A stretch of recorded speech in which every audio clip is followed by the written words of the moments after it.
PBA courtside reporter Miss Apple David.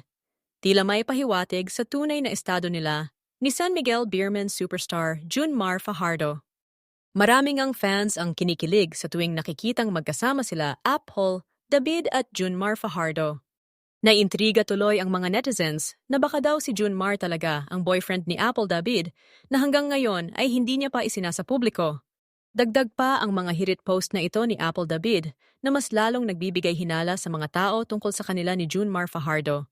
Pero tila yata binasag na ni Miss Apple David ang katotohanan sa kung ano ba talaga ang namamagitan sa kanila ni 9-time PBA Most Valuable Player.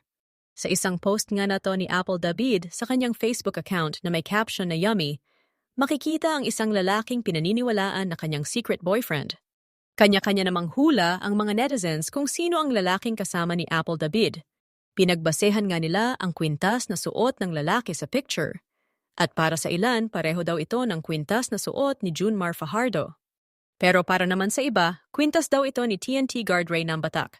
Marami nga ang nag-comment ng kanilang mga suwestyon.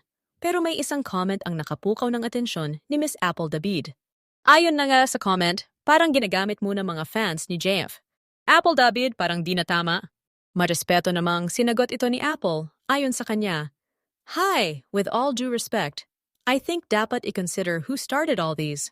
Is it me or all the FB pages making content, AI edits about us? Did I even say anything? Hinahayaan namin whatever is done and said online, kung saan kayo masaya.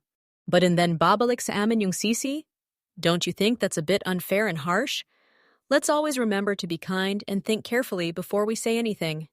Parang sinasabi dito ni Apple David na hindi niya kasalanan kung umaasa ang mga fans ni Junmar na totoo mga bali-balita online tungkol sa kanilang dalawa. Kumbaga, sila ang nagsimulang magpakalat ng mga haka-haka at dahil nagiging masaya kayo, sinakyan na lang nila Apple at Junmar.